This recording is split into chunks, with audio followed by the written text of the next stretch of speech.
I'm Joe Grizzly, bitch.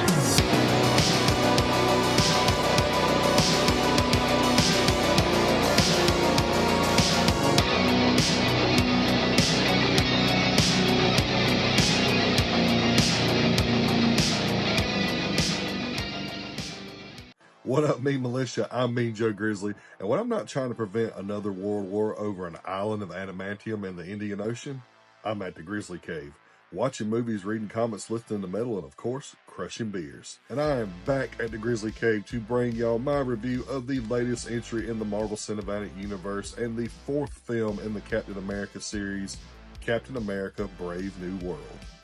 And I am a huge fan of the Captain America trilogy, and I feel like it is the best trilogy that the Marvel Cinematic Universe has brought us to date, and I don't think it's ever been topped. I also feel like that The Winter Soldier is the best movie the Marvel Cinematic Universe has ever produced, and is one of the best comic book films of all time, and to me, that is not debatable. So to say that Captain America: Brave New World has a legacy to uphold is an understatement. So let's see how it does. This is Grizzly Grade Reviews.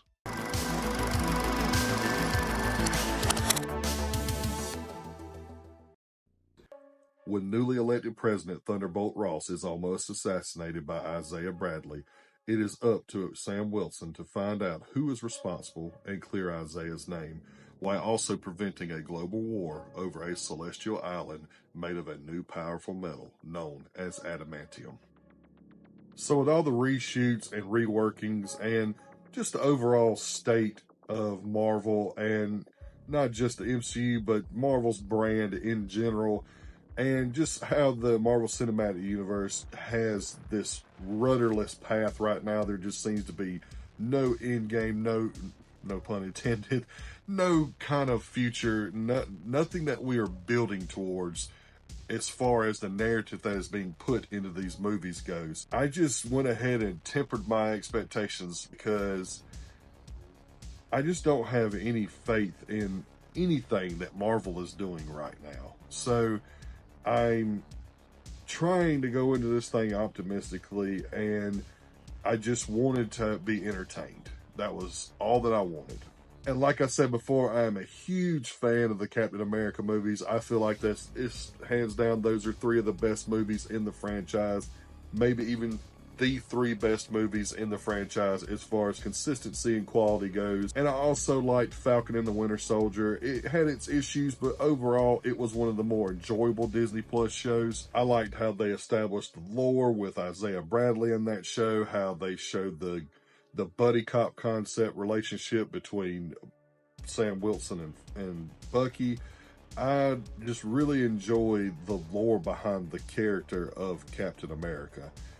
And I just really wanted, again, to come out of this entertained. I just wanted to have a good, serviceable movie and not just come out just pissed and disappointed once again that Disney and Marvel just produced a pile of shit. So the real question is, was I entertained or was I disappointed? Well, let's talk about it. Starting out with the positives, Anthony Mackie is great. I have always liked him portraying the character of Sam Wilson. I've always felt like he brought a certain charm and charisma to that role that could have been missed, but he managed to rise to the occasion and actually bring that character into being one of my favorite characters in the MCU. His whole personality, demeanor just makes him a really likable person and someone that you really just want to root for, especially in the situation that he's in this movie. You really want him to succeed at being Captain America and prove the naysayers wrong and just prove it to himself, because that's one of the big plot lines of his character right now, is that he doesn't feel like he is worthy of wielding that shield, that no one will ever be like Steve Rogers, and how dare he even try to live up to that mantle, because he's just a regular soldier, and Steve Rogers is a super soldier. He is the perfect soldier. So it's really good seeing him do all these things to become a good substitute for Captain America, a good replacement for Captain America. It's good to see him go on this journey where he is training super hard to live up to that mantle. And I've always enjoyed that about his character, and they carry that on in this movie. I like how he's trying to separate himself from Cap and maintain his own persona while also taking up that mantle. The whole concept, like something down to his fighting style, is something that I like the detail of, that he didn't switch up what he does as a soldier or a fighter because he is now Captain America. He utilizes his actual strengths and his style of fighting while incorporating Cap's shield and stuff like that. And again, I always feel like that is really cool to see a character do that. And one thing I want to commend Marvel on in this is that the transition of him taking up the mantle as Captain America in the MCU was so much better than what they did in the comics. I don't have to go into really specifics into why I disliked that run on the comics. It was not because I had an issue with Sam Wilson taking up the mantle of Captain America, but it was more of an issue of how it was executed. Not once do we see a politician or a high-ranking member of the government or the SHIELD tell Sam Wilson that he cannot be Captain America because he is a black man. And that is something that they strongly pushed and suggested in the comics, and I always felt like it was so ridiculous and an obvious agenda that was being pushed. And I'm not the guy that talks politics on this show, but it makes absolutely zero sense that Sam Wilson, as a agent of SHIELD and as someone who has worked closely with the federal government his entire publication history, would out of nowhere be denied the privilege of taking up the mantle of Captain America when Steve Rogers handed it over to him personally, and Steve was also still around when this happened, that they would out of nowhere just refuse to work with him because he is a man of color. That is absolutely ridiculous. They took him from being someone who handled global threats like rogue regimes and global catastrophes caused by a supervillain or anything of that, just bigger scale stuff, and they took him straight down to a street tier by the end of that run. And don't get me wrong, I don't mind street tier characters, and I certainly believe that the mantle of Captain America has to get down on that level every now and then to actually work as a symbol and a character. But the way that they did it, it just did not feel like Captain America at all, and it didn't feel like anything Sam Wilson would do. They pretty much took the Luke Cage persona, turned it into Captain America, and gave it to Sam Wilson in that run. And it just didn't feel right, and it just didn't fit the character whatsoever, especially since you have Luke Cage and all you gotta do is put a good writer on him. But I don't want to get on this big tangent. I just wanted to say that the way that the MCU is handling it, they are handling it much better. I feel like it is a bigger justice to the character by actually having a logical way of him transitioning into this role as the new Captain America. Harrison Ford steps into the shoes that William Hurt left behind him in his passing perfectly. He is great as Thunderbolt Ross. I found his character to be very compelling, and I found his character to be very relatable in regards to his journey to trying to become a better person and a good president and leader for his country. I really enjoyed the fact that they really focused on that some. They actually focused on it a lot. But I like the fact that they didn't just make him a guy who just slams his fist down and is, "Rawr, we gotta beat all superheroes." I like that they switched that up and made him see the error of his ways and him to actually try his best to turn over a new leaf and actually try to be a good, effective leader and someone who can inspire to in his country. Giancarlo Esposito, even though you really don't see him that much in the movie, unfortunately, as Sidewinder is great. That guy just knows how to play a villain. And normally in movies, he is the cold, calculated, behind-the-scenes villain that really rarely gets his hands dirty. He just normally does stuff behind the scenes through influence or through more covert means, as in he'll go in and do his dirty work in secrecy.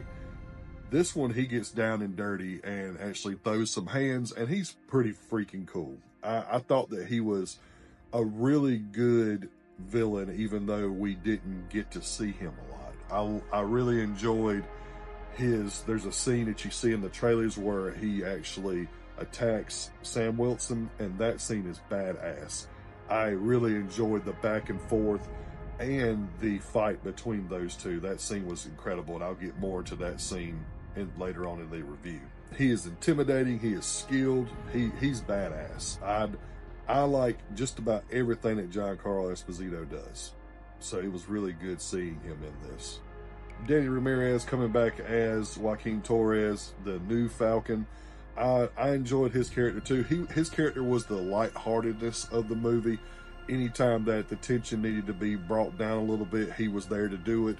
And he's just a cool sidekick. And calling him a sidekick would be a little bit dirty, but he is a sidekick, and he's a good one. He really wants to help Sam, and he wants to live up to that mantle of Falcon, just like Sam wants to live up to the mantle of Captain America. And his and Sam's chemistry as partners is pretty damn good. You are fully convinced that they are a team and that they are a duo and they do things properly when they work together, but that Joaquin is also still learning to be that hero that Sam already has exceeded at. Probably the most emotional and the most impactful performance of the movie is Carl Lumbly, who returns as Isaiah Bradley. That character is so interesting in the Falcon and the Winter Soldier and in the comics, and they picked a pretty damn good actor to do it. He invokes his emotions so well on the screen. He catches you. He really gets you. He gets you really feeling for the guy, because this character of Isaiah, he was the second Captain America. He was the Captain America during the Korean War era, and he gave everything for his country, and the country just locked him away and experimented on him. And you can feel the pain and the tension and the heartbreak in his voice when the events of the movie play out, and there is a good chance that he might return to captivity and not be able to be free. And I found that to be one of the best parts of this movie. He is 100% one of the best parts of the movie. Then you have Tim Blake Nelson as the leader. I'm not going to go into too much with his character, but for someone who is an actor who I know him from Oh Brother, Where Art Thou and a couple of roles here and there, he's never been an actor that I thought was this like phenomenal, like I gotta watch everything he's in actor, but I've always felt like he was a pretty decent actor, and he usually plays goofy roles, at least in the movies that I've seen. And in this one, he actually is pretty sinister at times, and he comes off as this cold, calculating mastermind, and I actually enjoyed that. Something happens towards the third act that I did not care for that happened with his character, which I would be getting into in the spoiler section, but I felt like he did a pretty good job of being menacing and sinister and diabolical. The aerial combat scenes in the movie are pretty damn good, almost Top Gun-esque. It's pretty damn badass to watch Falcon and Captain America fly around, cutting the wings off of planes, stopping warheads from hitting ships and stuff. I thought that was really badass and very, very well done visually. Also, the fight choreography between Sam Wilson and Sidewinder, I felt like was pretty damn good, unique to that character. It didn't feel like he was just trying to emulate Steve Rogers' fighting style. He's got his own style, and it was really cool to see him not have his gear and take down Sidewinder. It was really, really good. I really enjoyed that part. But the one part I think that was probably the best of the movie, in my opinion, was the showdown with Red Hulk. I found that to be really, really entertaining and really cool because of the dynamic of having a Hulk-like character facing off against someone who has taken up the mantle of a super soldier but did not take the super soldier serum. So they are having to rely on their gear and their skill to take down this red titan. And I really thought that fight was really freaking cool. I enjoyed that very much.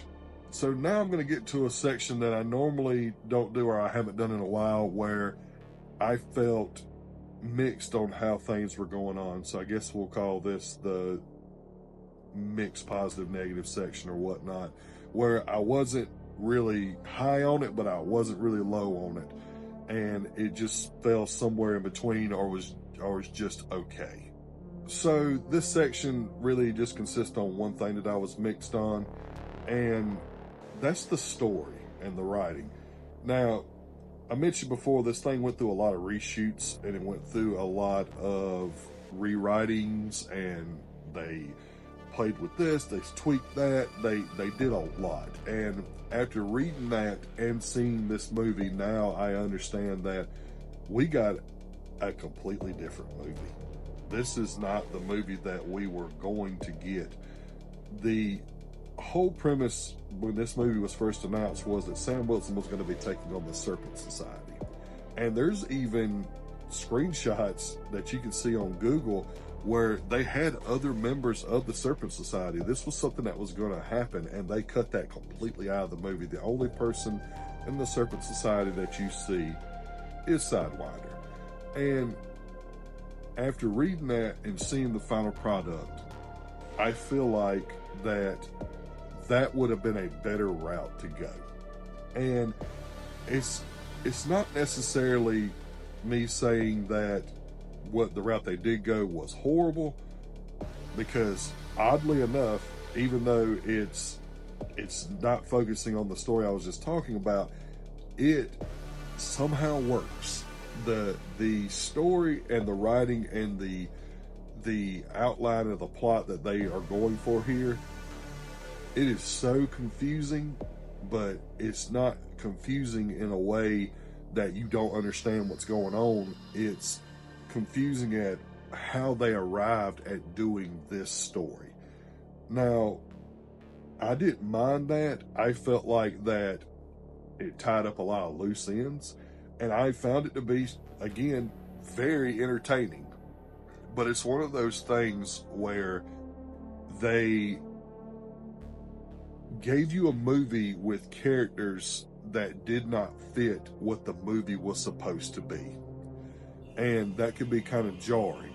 But once you get over that initial jar that this is not what it should be, you have a good time. At least I did.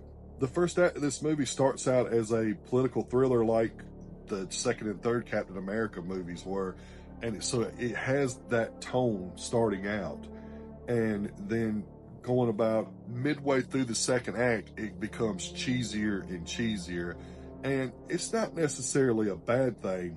It's not really jarring because it progressively does it, but it's just not an approach that I would have took to a Captain America film. Now, not all films have to have the same tone. It doesn't have to follow this same formula, because one of the biggest things that people criticize the Marvel Cinematic Universe for is being formulaic.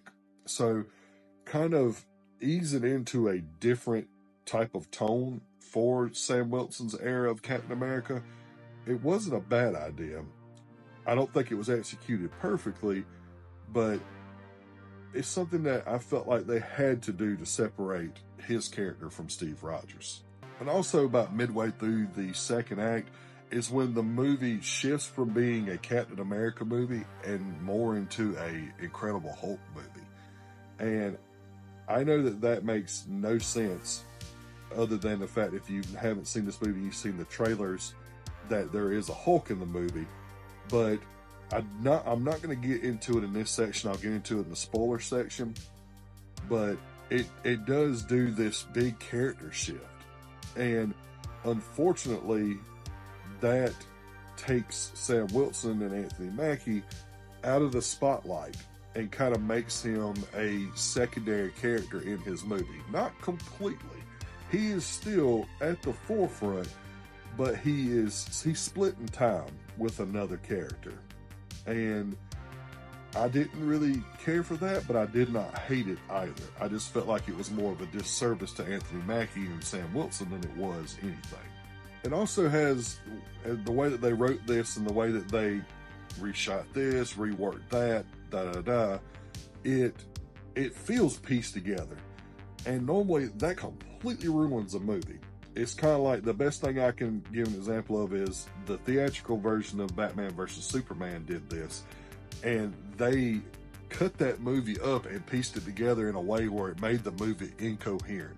They do not do this with this movie. The movie feels coherent throughout, and it's, even though it is obviously cut and pasted together in different ways, it actually works. And that shouldn't happen.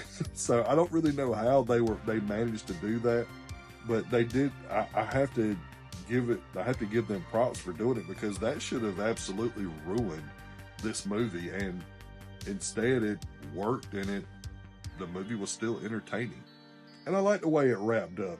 It felt strange how it wraps up, but I can't really explain it. To me, it worked, and it's really hard for me to explain why it worked for me. Moving on to the negatives, I feel like that they pulled the same old trick that all these other studios are doing nowadays, and they're revealing way too much in the trailer. And Thunderbolt Ross turning into Red Hulk should have been kept more of a secret. They could have done a lot more in this to draw people to the movie, because it's a Marvel movie that's coming from a very popular part of the franchise with the Captain America movie, so that would have drawn enough people in. And I feel like that if they would have kept Red Hulk more of a secret and not revealed him in the trailer, it would have put more asses in seats, because people are like, dude, you gotta go see it because Red Hulk's in it. And people are like, what? Red Hulk's in it? Who knew? Like, if they should have just did that. And instead they used it as their primary marketing campaign, because obviously they didn't have any faith of Sam Wilson and Anthony Mackie portraying Sam Wilson to draw enough people in. And that's unfortunate. Now, everything after this is honestly, there's a lot of technical issues with this movie from a filmmaking standpoint that honestly, in today's world, with a company like Disney that has so much damn resources at its disposal, should never happen. Starting out, the editing it's weird as fuck. I can't explain it. I really wish that I could articulate why it's weird, but it's not really jump cuts. It's like, I don't know. I can't really explain it. It just feels, like I said in the mixed portion, it feels just pieced together, and it does work, but it is very strange. You can tell, if you watch a lot of movies like I do, you can tell when something was supposed to be there and when something wasn't supposed to be there. And you can see that in the editing. They found a way to make it work, but it's just really strange. Especially when you're, again, someone like me that watches a lot of movies, you notice stuff like that. The fight scenes in the majority of the movie, minus the fight with Sidewinder, the fight with Red Hulk, and a couple here and there, they just look unpolished, slow, lumbering, not exciting, just very basic, like they did the bare minimum of fight choreography. And I don't know why that is, because to me it's very jarring, because in a Captain America movie you're used to this high octane, real like raid style fighting where it's real intense, and it felt like watching two stone statues fight in a lot of the scenes. In fact, I'd probably say the majority, other than those few that I named. There's a scene about midway through the second act where Sam Wilson and Joaquin Torres are investigating this situation, and they get jumped by a bunch of henchmen, and they start fighting, and they're really, really struggling, fighting like 6 guys, which shouldn't be the case, but I digress. And there is a scene where when they finally get the upper hand, Anthony Mackie or Sam Wilson does this thing where he finishes people off by smacking them with a shield, kind of like Steve does. And there was the final guy to go down. He finished him with the shield smack, and it was worse than the worst performed pro wrestling smack you've ever seen. There was literally a gap like this from the shield to the guy's face where it was not sold whatsoever. It was completely botched, and they didn't fix it in post-production. They didn't try to reshoot that or anything, and it looked like absolute shit. So very disappointed in the fight choreography in this movie. The reshoots, holy fuck, the reshoots. You have no doubt what scene was a reshoot and what scene wasn't a reshoot, because they did such a pathetic job of covering that up. It looks like the worst green screen you could possibly use. Like, we're talking like amateur YouTube green screen or TikTok green screen where your head's got fuzz around it and it looks all wavy.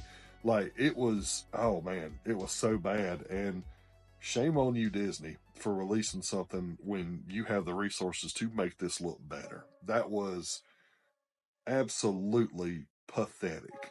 And one of the reasons why that, like, it gave me, I automatically gave this movie a complete 1-point deduction, because someone like a company like Disney should not be having issues like this. Now, you can't always put out hits, but for stuff like this, stuff where money is not an issue, come on, guys. There was no reason why you should have released this shit, and it's really bad in the post-credit scene. It's like cartoonishly bad in the post-credit scene. And finally, there is this character in the movie, and I did a little digging to find out what they were supposed to be doing with that character, and I get why they scrapped it, I guess, but there's kind of this nothing character that they try to make a big deal in the movie, and everybody's like, okay, cool. It's one of Thunderbolt Ross's like head of security, like head of Secret Service or whatever, and she's this former widow. It was just kind of a nothing character there that was kind of squeezed in at the last minute, and I didn't really care for that at all. I was just like, okay, there's that. Now I'm going to be going into spoilers, so if you don't want to hear any, go to this time code right here, and you'll avoid all of those. That'll bring you straight to the verdict. So let's get to spoilers. So, because they don't really tell you, and they really shouldn't tell you, in order to fully appreciate this movie, in my opinion, you really have to watch Falcon and the Winter Soldier, and you have to watch the 2008 Incredible Hulk movie, because this is both a sequel of Falcon and the Winter Soldier and a sequel to the 2008 Hulk movie. And that sounds like that should not work at all, but somehow they made it work. And I've said that multiple times throughout this review. I enjoyed all of the Hulk aspects. I really enjoyed Thunderbolt Ross's like plot thread in this. I felt like that it was very compelling to watch him want to find that path to redemption for all the things that he's done, and him being a piece of the grand scheme of the leader wasn't a bad idea at all. I don't know if it was properly executed, but it wasn't executed like badly. I felt like that they did a serviceable job of executing that plot thread, but it 100% could have been better. I think the big problem is that I don't think that including this Thunderbolt Ross story and this sequel to the 2008 Incredible Hulk movie was a good choice or good decision to do with Sam Wilson's first outing as Captain America officially. I kind of felt like that was a disservice to Anthony Mackie and the character of Captain America. It just devalues his role in the movie a tad bit. Now, I'm not saying that he gets no development, and I'm not saying that he is completely sidelined. He just splits the spotlight with Thunderbolt Ross. And maybe because I'm such a big fan of the 2008 Incredible Hulk movie that I was a little more forgiving on that. And I'll shamelessly admit that I feel like that the 2008 Incredible Hulk movie is overhated and unjustifiably hated. That movie was great. It is, in my honest opinion, one of the best MCU movies we've ever gotten. And it's definitely the best adaptation of the Incredible Hulk that we've ever gotten. And if the current trajectory stays true, it's going to stay that way. It's going to be the best version on screen that we've ever gotten. The leader's grand scheme is, it's good until it's not good. That makes any sense. The whole situation where he figured out this frequency that could trigger people so that he could control their minds was really cool, and it worked. Especially, it really worked in the case of when he used it on Isaiah Bradley to try to assassinate Thunderbolt Ross. That scene was very thrilling, and it was really freaking cool how he did that. And I felt like that it was cool to bring in that Manchurian Candidate type factor into the movie and give that plot, that diabolical plot, to a villain that is supposed to be an intellectual villain like the leader.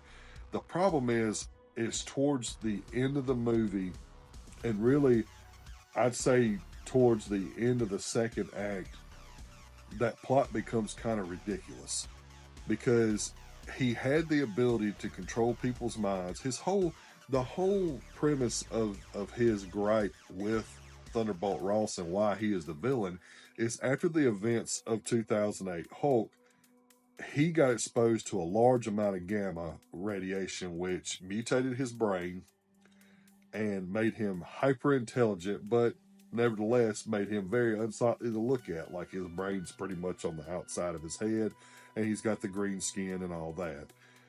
The problem with all that is Thunderbolt Ross was keeping him alive and not executing him or really studying him, just kept him locked away in this vault to use his intelligence for whatever his reasons were.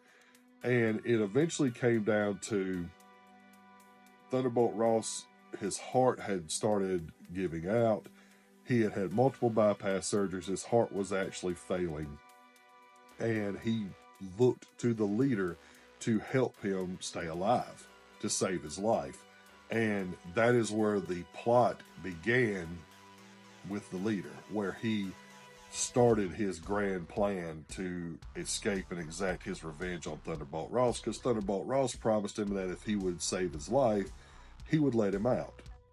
And it doesn't happen. So now the leader is pissed off, and the whole time that he has been treating Thunderbolt Ross's condition was with these pills that were almost like nitroglycerin pills. He would pop these pills so many times a day, and it would allegedly keep his heart going. Little did he know that he was exposed him to doses of gamma, little by little, to the point that he would eventually get to a Hulk level. And he was going to use that, having him Hulk out and rampage and kill a bunch of people, to show people who Thunderbolt Ross really was. And it just fell flat, and it got ridiculous because he wanted his freedom, and he was so intelligent that he could cook up this crazy scheme, but he couldn't use that mind control to get somebody to let him out. It just didn't make any sense. Why didn't he just use the mind control thing on Thunderbolt Ross to launch nukes and destroy other countries to make him look like a genocidal maniac? So many things that they could have done differently that would have made better sense. And I don't know why they did it, but I also don't know why Marvel continues to not... I don't know why. I don't know why Kevin Feige and Marvel continue to bring up these weird ideas that either don't work or just are really empty and not thought-provoking whatsoever. And that's very uncommon for a Captain America movie. Those movies are usually written the best. So it was just kind of weird, and it really fell flat towards the end. Which brings me to what I said before. I just don't understand what Marvel and Kevin Feige are doing. I do not understand how they could damn near flawlessly execute those first 10 years in the Infinity Saga and not have a plan to move forward with the next 10 years and just make this pathless, non-goal oriented journey into nothing that they've done with the multiverse saga. It just doesn't make sense. It doesn't compute whatsoever. And I'm just want to look at Kevin Feige and just ask him, what the fuck are you doing, dude? Like, what are you doing?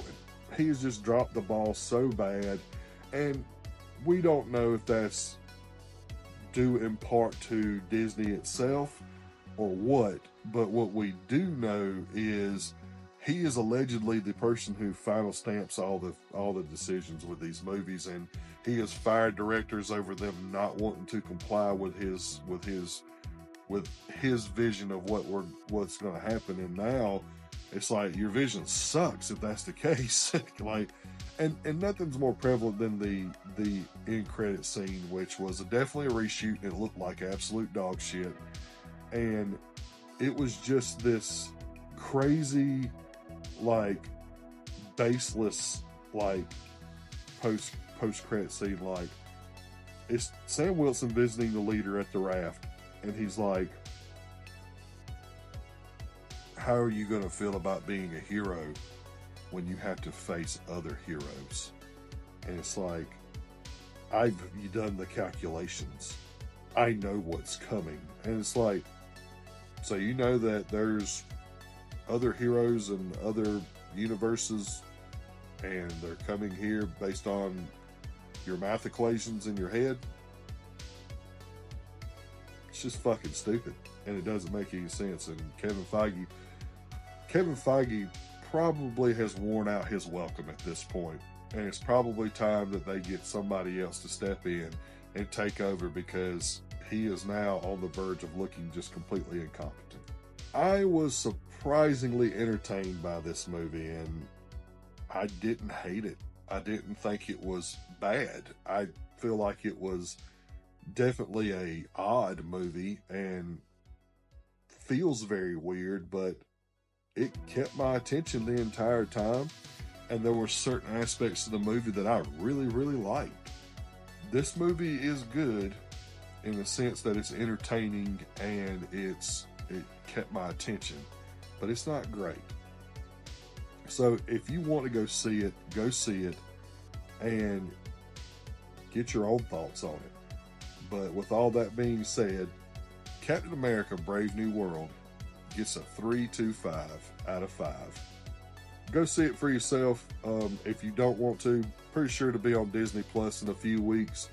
Just don't listen to what other people say, including me. Go see it for yourself. This is just my thoughts. Well, that does it for another episode. If you like this video, like it. If you like it enough, please head over to the channel, subscribe, and hit the bell notification so you never miss an episode. Also, please follow me on all social media platforms so you can get channel updates, movie news, and all forms of badassery. Coming up next, we got The Monkey, the new Osgood Perkins movie, and I am very excited about this. It's Osgood Perkins and Stephen King teaming up to bring us this horror dark comedy, which this is shaping up to be the year of the horror comedy. Hopefully it'll go 3 for 3 with this one. I want to thank you all so much for continuing to support my channel. I do this for y'all. I love doing this because of y'all, and I appreciate all the support, all the kind words on social media, all the engagement, everything. Y'all are the reason why this channel is what it is. So thank you all so much for continuing to support that. So stay tuned for that review on the monkey, and remember, I'm Joe Grizzly, bitch.